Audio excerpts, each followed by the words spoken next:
Say Yamau Adom Wakwaba Adom TV Kase so enyumre nsama sie no ebraso Sauti bi Adom TV Kase nsam no ne toja wo mu bi ya obetini aban temwafo pani a wo ye ne lawyer pani eye Godfred Yebo Adame ene wode ato Chief Justice enim ajajefo awon mo edi nsam fa fama gudie hu nsam meche galamsey no won keka won mo ho ye de ho nsam no ebebrel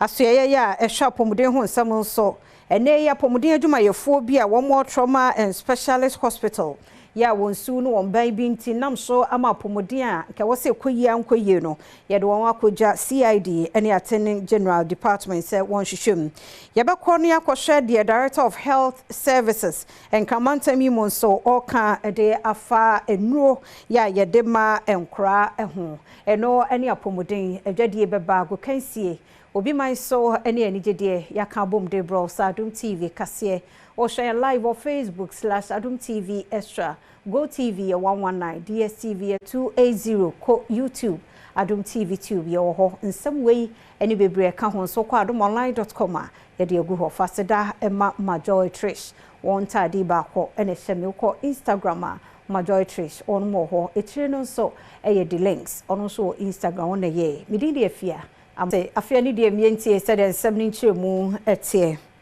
aban mranim ni pani a we ne lawyer pani so Justice Godfred Yebo Adame ene wode ato Chief Justice animu say onfanto judges a won mu edi galamsey ho nsam ese won mo enkeka won mo ho omakwa ahomigye mo ye hwe ni mu so October bosumi ye wo mi won mo ebeba wo mo ba nsam no se de etie no wo mu ni no ohariso Association of Magistrates and Judges of Ghana enhiemu afibia ekoso no eneyi ebinso akoso ewo enkran ya osoafo wo hwa atemu so Godfred Yebo Adame ede atodwase said you man Ghana akwa ahohiemu ewo galamsey ho no obibia wachire no anasem ewo court fa galamsey ho no ode to otemuafo panyine Chief Justice Araba Isaba Tokuno enim se omanento na temuafo no na sansem ni nyina wonka emanim free ho ensem bia wodi to dwa enie are secured but they come in fracas. Currently over 140 cases of illegal mining involving over 850 accused persons are pending in courts in the Western, Eastern, Ashanti, Greater Accra and Upper East regions of Ghana. Some have been pending since 2020. This situation, with all respect, cannot be right. We are in urgent national crisis, and all citizens and institutions with any form of role to play must be called upon to act. Your leadership, I therefore respectfully call on you to direct all judges sitting on galamsey cases to conclude the cases, the hearing of which has started within 1 month from the commencement of the legal year on 10th October 2024. Nanusi yepe enagana temuafo penyine Justice Araba Isaba Tokuno editu jase ensemu a waka nyina wate ya wobetu ho anamo nanso bebre na ya na twentwe ne nase no wode ho sobo no ebebo kwadubofo a ya na nsem no ehye wonsa. Petitions about delays through unending adjournments of cases. There's no need for a court to adjourn a case after the case management conferences for mention. My firm view, developed from 20 years of sitting as a trial judge and appellate judge, is that it should not be the norm that parties are made to dress up, leave their businesses, spend money traveling, and spend time just sitting in a court premise only to hear the title of their case called out and told to come back another date. On the issue of delays in galamsey cases, the Attorney General will acknowledge that our engagements have shown that the delays often come from the work of prosecutors. President Adom Institution of Engineering and Technology Ghana, Ayora Henry Kwadwo Boateng, and was said the organized labor for any coalition against galamsey, air water, water mochi, air strike, no, one so the one who Anjimubio, on Podia Casemo, or Chemusa, dear Weno, was a Ghana need this year be a dear who is shim so warm, so warm on it, or see in a cassette, moon someone a casino, it didn't come away. I'm say IET, for organized labor or more, you know, almost, you know, for so and Ghana Institution of Engineering, surveyors, architects, planners, you know, Kaboom, you say the home be babonsi, extra abandon say, and Kabaya unbanding illegal mining, galamsey no. It organized labor no because engineers, all the build environment professionals, almost almost you can't organize labor. But your best president say na kakra edan temwi onto anamona onye hu bibi because on my yentimi ntran ho masa de no ensi ko ohwe essential institutions ewo on my mu ni jumadi a omo die no so am kasa omo nkwadwuma e de how bebre na beba omo yenhwe Ghana Water Electricity VRA any other engineering institutions no any other institutions also render very essential services. More may now because call striker any idea as a Valentino, your best president say anyway on to animal and found strike no and muscle. O mai mo say ya sharp pomde hu nsem so de asembia fa pomde adwuma yefo hu ya won ye wadwuma ye wo trauma and specialist hospital Akoja CID and Afia Attorney General say Wormumwa and Shushen Nemo Dr. Bernardo Koboya were your swafwa or sharp pomudin so and watcher say Edumaya Ford Mubina, one more trauma and specialist hospital Winneba. One musuno Mbambia, one more year and Chayenti, Pennifornia San Shishimu and Fahu.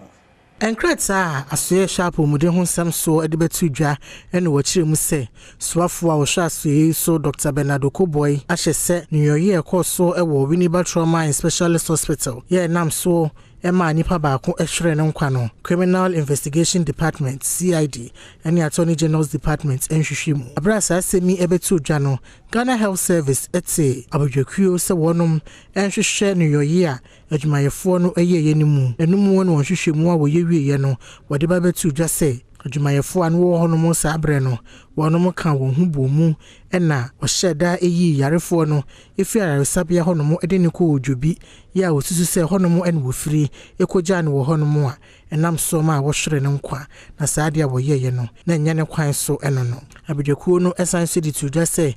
adwumayefo yi internal disciplinary procedures a ewo Ghana Health Service mu no wonfa so no wontwe wonom aso enso asoye no adwene ho ahunu se ade a wonom yeye no ano ode ne pa science enam wonom no yeso amobi ahwere ne nkwa ne senti asoye no ade atudwa se Attorney General ene swafo a ohwe justice so enye sansemi mu nhwehwemu ensiase afei asoye sharp omuden ho nsam so no asan asre Attorney General's office se wonom nhye nhwehwemu ase emfa asemi ho na asotwen a esefata se wode madwumayefo no wonfa wonom emfa so enkrata ni mu no wode atudwa se asoye sharp omuden ho nsam so no aye krado se adwenkyere ene nsusuye a abedwaku a wotena asemi so ema Ghana Health Service nyina no wode beye adwuma enkrata EPRO a wo apomuden asoye honom ena ne nsa ehyase TV kase na oguso ehwe no na obabunu afei na wawo afa no ho afa ne ba ye Grace Adobia ewo atieku ekro kuma bi wo wasa East Mensin mu wato emantemu de na kosama tudwa bra ne ba wawo no asabi wadi edem ka abusua eje ne nkwa afri ne nsemu no woni Adom TV kase edi nkomwe Grace Adobia eyewra afei na wawo foforo kra Wati atieku ye fomagudi ekuro ba kwa wasa East Mensin no emu woni Adom kase amane bone kafi justice atwetwe enkomo a wacha na were hosem wakyerɛ se na busuafo abo ntirimopo se ne baba ye a wawo ne foforo kra demdie woni honti obekum no Jumedia Redeem Foundation Project yase a erara hel adwoto edi abaye yasem etudwa enema yamane boni edi akira okoye enene kwatwetwe enkomo nkwame kwawe dia akwa nene ntinam nse bia enye bampo the way a obeto na me se enye minim se bia aboa bi ntina ma me yem hihye ntinipa na eje ma wo nso ono nso na otentem se onhu sade we bi da nti we die fini he fa na nti omo ye sanka akora no omo beja ne kwan ukate beja ne ma pa chete omo ye so mbeyi na fi won Nwachi nipa wono ena ete Challenge Children Foundation Home ya wo ya pomdi adwuma yeni enso kyerɛkyerɛ de ye yi a wode nani edi Grace Adobia ensem yi echi the following week no mudi akola ne ma me ne ba say ombe see wa hana say ombe tena hana oye ntimi fa nhwa akwasa say community omo go bi da ito munya ka omo nko akola no na oba ye po ne nya phone call say akola na kosi say yi na we free ma me won the pane bone na ya anje antum na embo ye de ne ko Cape Coast Teaching Hospital doctors akohwe ma me na ba ne nyina oni nyina mu no panimpa woda no Paradigm Foundation ano Enestapia de Sansemi tudwa na akola sebe ya wo ka oba sebe oni apart from the sisi oni nine o oni bibia but on your life as long as on team common kwa there just a nature has something good for this child. Why are we neglecting her? And she made a far to me also. Many sponsor for that, but my far to me also. A coin yeah, so I say far as Uncle Lano almost surviving, almost live, almost cut at just a 400 road do it. And I'm appealing to everybody, corporate entities, individuals who want to support to come on board. Let us change this status quo when it comes to this disability. Madina Mrashe Bejani Yora Francis Sevilla Sasu na eneye waye nyame so ade eye enkwada asabi won ye mobrofo ba duo no 20 e wona bato mpesua no so a wode won mo efa enwumasua mu kase no etwaso Mrashe Bejani Yora Madina Lawyer Francis Sevilla Sosu nana montu a wetu ni se wo boa eye enipa 20 asafwe eni ahwefo e won empatemu ho na bra one Adom News nsentwofo atwetwe nkomo afasa anamontu no wo kire mu se sa anamontu e yade a wo de boa wo mu a wo mu eni bie e won empeso aso be friend Sosu Orphan Project asa project ne die e wo me office ne yede me ma nyankankwa e wo Madina na we mu na the first beneficiaries a ye hwe se ye behwe omo akosu se ombitimi ewie university kra enti edwumedi a ye friend no the day of compassion anase ehumobo da no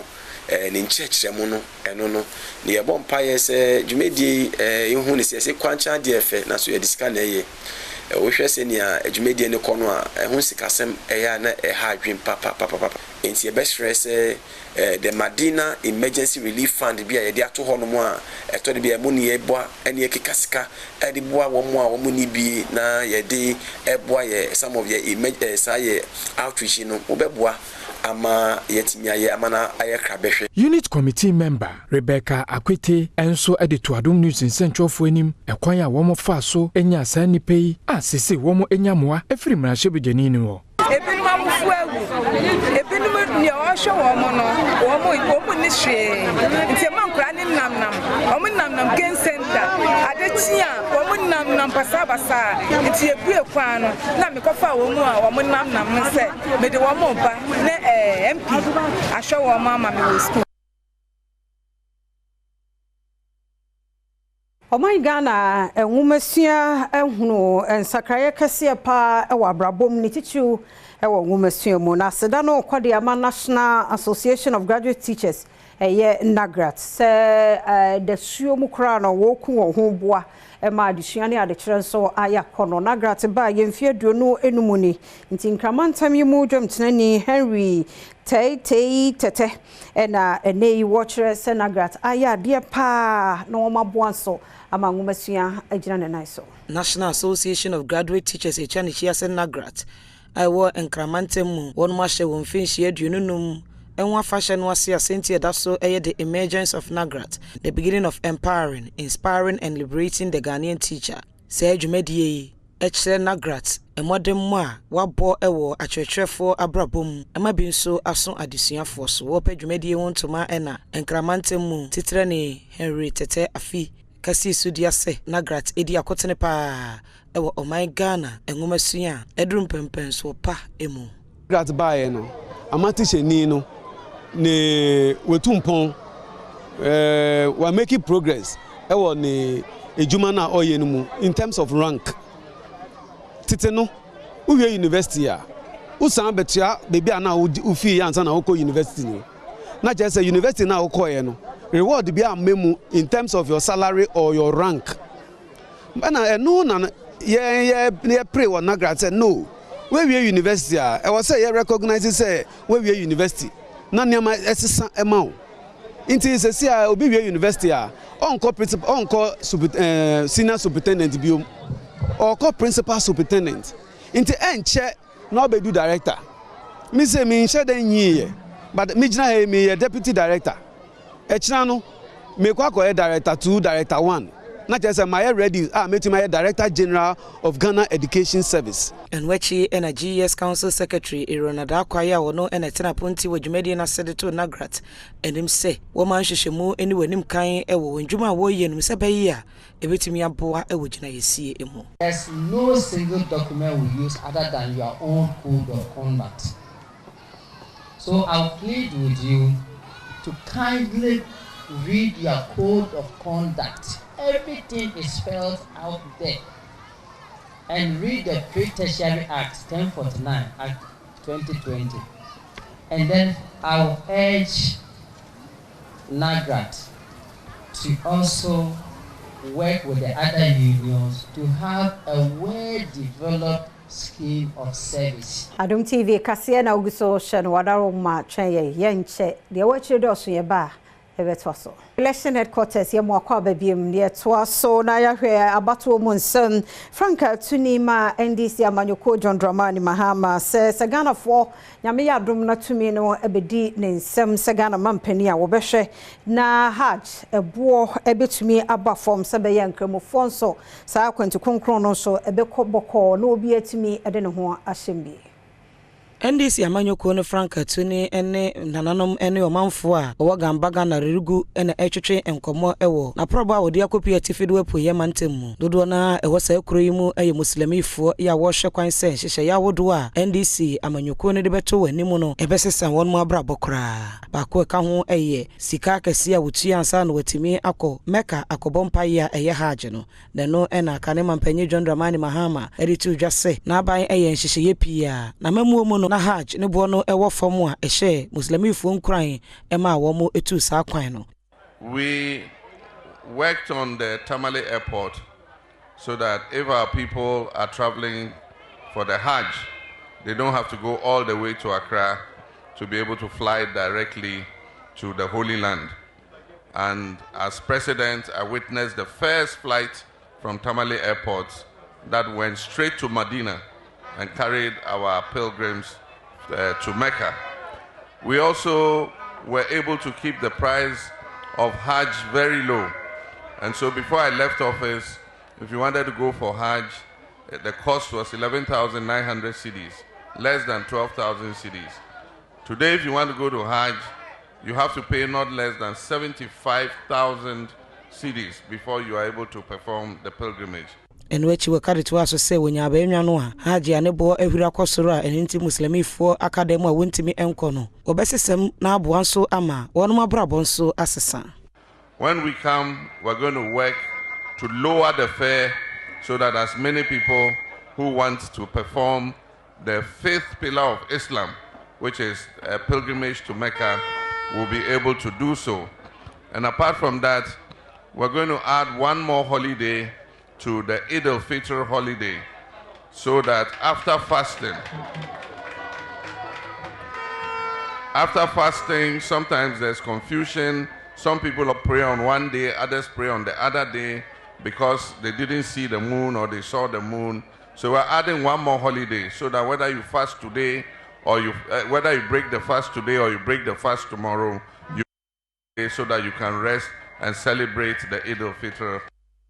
And some no so na sabaya na ndisi amanyoko ani so adehunu no wonda yeso so meya benga kase bedi won samunti no womguswa de won mo party mano fa abato nhihye ahodo mu ni titu sa woto aba na aseye won ma chechre won mo sa kwan ni nyina wo bia east and west sabaya afia abato won ndisi femu no ababia ansei emunsem eni NDC amanyoko no Franka Tuni abedi echiwe Professor Jane Nano Opoku Ajiman kyerɛkyerɛ ɔmanfo abatoɔ enema wuduo pi asemba akwa wodi atudwa ene se yebekɔ abatoɔ so a ballot papers a yebetintim so no ebi ebesɛe no ɛhadwene ye wo se etutwa na wogidi ye se wo kyerɛkyerɛ manfo no woye ne yi a ɛbɛboa ama na manyoko no adi nkunim ɛwɔ abato yi emu wode sansɛm wetu dwa wɔ ne manfo wo bia east and west ɛkwatwetwe nkɔmɔ wɔ ato yɛtifi mantem no emu asamoma na ɛkwan bɛn no bɛfa so aba mo bia hu ne kokroboti obia nim de baby and voting card da obia nim baby obe vote na ya kwhwe ni nyina entemire no so asada na ebe den ya de bibia beto nkyɛn na akwakoto aba no na yedo ye rajem de no so aba na beto ne sɛn baby achimine da no ɛhɔ na yɛda bɔkɔ wutumi 8 na ɛyɛ wentumi 8 na wode hwehwɛ timi yɛ no na mesrɛ ye kokroboti no ye mfansi ye wurajem anim ye mfansi timi yɛ no so ye hu adakaba na eno da hɔ no a eno nko a na da hɔ no eno na etwen ye kokroboti no memo bia meka sam foforo nkyerɛ yɛn ɔka kyerɛ so wodi si timi no so anya hwe a emiri no so na yɛ kan a yɛ bɛto atwene Ntwa kasia no eso na MPP amanyoko Franka Tuni Dr. Mahmoud Baumianso enene wo hye ebono nananom atrankonya nso se abenwa no bedi ne nsem se Ghana mampani so a wo behwe na ban hye mu nso won wadi akotene ewo NPP amanyoko ne Franka Tuni de na probo no akakopie mu atoye tifi mantemu a wakwa abato mpesua enkuno mu Dr. Alhaji Muhammadu Baumia ene nananom ekohia ye okire saso die kese pa de nananom ahemfo so obehwa ma asumdwie ene nkabo mu aba oman Ghana mu odeto ahemfo ne ahemafo anim se na memodie enye buo keke no de bema wo mu na emu bema wo mu tumi a obetimi ade asiesie ensem bi e besore e wo nkro no emu nanom de toso a hihye a be pese me de ba no e fada nanom go be pese me twi nanom ebe government. I want to bring the chieftaincy institution closer to government. Imagine say since independence yeti we have made an error ye bumaya ye de ahemfo etunche emfa wo but the pese me section 63 of the Chieftaincy Act we amended sa act no na me more powers ama ahemfo no wait me about government in the governance of this country and which were was a shibonza e wo dwabo so mensinim na no fori ahenkan ebo NPP aban abaso se wo ba ye akwaya wodo wo nkro nim nyina wasiesie ama wo mo na wo hwe mpontunyuma NPP aban no aya wo gidi so manfo nso ebegira mpontunyuma no so e de akae wo mo. We thank the NPP government for helping us with the road construction for both Draboso and Bozan town roads. Thank you so much. I can say, NPP aban yadamase nyame shiramo nana wanya ne ba bi ko oye na bin say manka obese obuta asanwo nyakopon fa na kresi wa hukota me penso MPP aban mo hyase ama ye hu say bibi wo ba bi na anu ti no me shabo wo say moduma mo aye no ye man come on notice you will be rewarded on that. Yamwa kwa babie me Adom TV kase na oguso shane ye hwese de apomdin mu nsem no etie Director of Health Services so Greater Accra region ye Dr. Akosua Wusu Sapon na edi to edwase no a ye de sonkranum efa measles ehwo no abafom ehamunchemu aduokono enum ewo mfie atwetwetwamu yi na ntichu pa no 2020 no mu bra covid eyi netie no we na ahye won putu percent nei ewo so sorry waka na enkwada 0 to 5 years no yetimi so won mbo won ho ban efree measles yare no ho na mmom na nsen ye hu se yentimi reach sa coverage 95% especially bra covid ebai enti amankola ne bebre ho no mu a vaccine no munya bi na so munya vaccine yi bi e be protect you mo abehwa na enya bibi ti say outbreak na be was outbreak of measles ana rubella na si baby na fe hadwen na the government of Ghana, Ghana Health Service, Ministry of Health, say a babon kola ho ban free outbreaks ni sa nyema we hunti no from time to time ye be a friend no MR campaign no ye ma nkola no ye ma kola bi o Ghana sa adro yi bi ye won sa pane bi na sa during sa campaign no ye nkrofo no kwa fiefie mu ye health staff kwa fiefie mu omuko school mu certificate wo school mu omuko markets any emiamia bebre nti obia betimi e de ne bako amaya won sa pane bi e free na kopim kwasiada ye de atoto kwan mu se enkola ewo oman mu na yen greater Accra ha ewo greater Accra na no omadi bosome nkunu ne ekosi emfienum ebe ma omo sa mpane yi bi na Uya Accra ha no mo a ese e won kola ese e wo mo sampane ye 954,212 na yebotaya na se esi ani so a ye de ka ye de bodawro ne se measles ni rubella no etimi kum nkola sadi adwadie mo nsam atie Eniamabo ewo September bosumi mu 2024 ekosro hamu nchemu aduonu baako na chipo enum a wode to August 2024 ho na 20.4 kase no etwaso My Ghana kontabufuo Ghana Statistical Service ekyerese afeni afebia niamabo ekosro no ebobosumi etwem no toto afrase ebobosumi ho a eniamabo ekosro hamu chichemu aduonu baako echiripo enum a osana abosumi mu no na eniamabo eye hamu chichemu aduonu echiripo enan aduane bo ekosro hamu chichemu aduonu mienu echiripo baako efiro hamu chichemu donkro echiripo baako osana abosumi ni enema yenie enso bo abafom abeduru hamu chichemu aduonu echiripo enkono a osana abosumi mi na yo hamu chichemu aduonu baako echiripo enum emfa ho se nema bo eswate no enema ye krefri amanone ebo my Ghana mudie ne bo akosoro hamu chichemu dunso echiripo hwe ya osana abosumi mu ne ejina hamu chichemu dunsia echiripo baako edansie ensuo enyinama hoden ene mframaja ensu gina hamu chichemu aduonu ensia echiripo nan a enwomasuan so eyo hamu chichemu aduonu miensa echiripo enso o my Ghana kontabufuo Professor Samuel Kobina enim edisa nchiremu etudwa.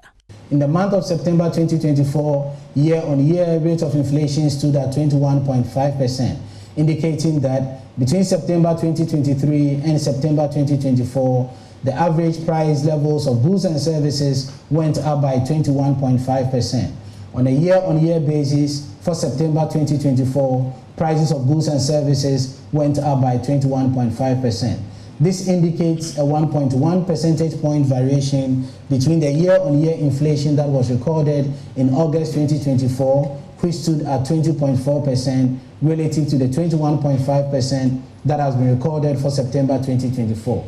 Disaggregating this from a food and non-food perspective, food inflation recorded a higher rate of 22.1%, while non-food inflation recorded 20.9% for the month of September 2024.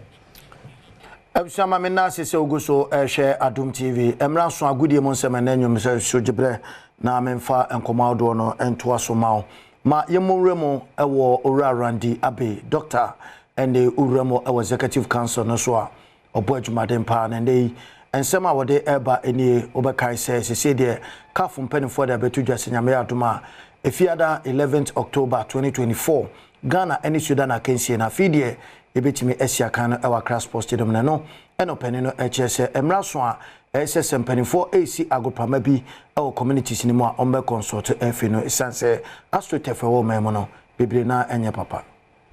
that it will help. For example, if they collaborated with, say, the FA, because sometimes you see some of those facilities very well done, beautiful, but the playing surface, the dimension, you would realize that for some of them it's just off by 9 feet. You know, the dimensions are not done properly. There has to be a distance between, let's say, what you see as the white line and where the benches and the fencing. All those are so in effect they are not up to standard. Those are all technical dimensions, and if you look at the size of the places with a little consultation, we could have assisted in helping with this dimension so that these fields will not just be for recreational purposes, but can also be used for competitive football. That's the downside. We also have a problem with playing surfaces. As far so we allow that. We allow the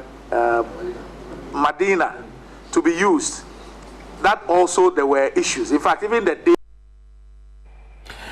Engineer say efefo na adwuma na akwa say wo to da me no do gina chire no ehunu aba no so pa chen say ote ho eto ma yenko yanim na fe yenwura mo still ewo eye national issues no sabre ye de ne echire mo ewo Ghana Premier League no na no na Steven Tornado appear eden sem kakra etudwa se beboa pa ma league no akonanim dia ehun be hia se ye traditional clubs no ye bepre amomo so abebo Ghana Premier League no bi eno na beboa ama supporters no omo abotwi ene trada akohwe matches no.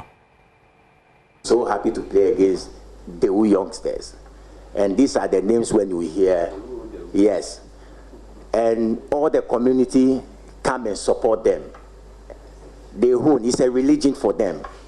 So today the feeling is not there anymore because you have people who are from Brekum, but they are not supporting the team from Brekum. Different team. But it's difficult because I think those clubs, they don't have the financial to run the club. So you will see them playing second division, third division. They will be there playing every Sunday. So you see them. When in summer and also Koso, Mamin Fenwe, our outstanding game and also Toja Kumasia Santi Kotoko, Etchin Shachaman. Esho Mekabako Omantimiante Sanso and FC Samates any baby any go stars will be a Eshenionko a Kabako Bako. Echnanopa, the Akabiano, Yado Honsem so ebebro. Mamen Sauce na Efia Amanko Tamaklu Mrs. Onfa de Akanso and Twaso. Within the Cobblestone, Okumankra, Bakua Maka, and Suruja, a Dura and Yono, number uno, Sheshe. Sona Casiano Yemfensi, Sedania Odia Umre no Adaje, Cochuchu Sibra with the pep student. And only a dear Ben last and son of what other patch and unquam holding or ever say.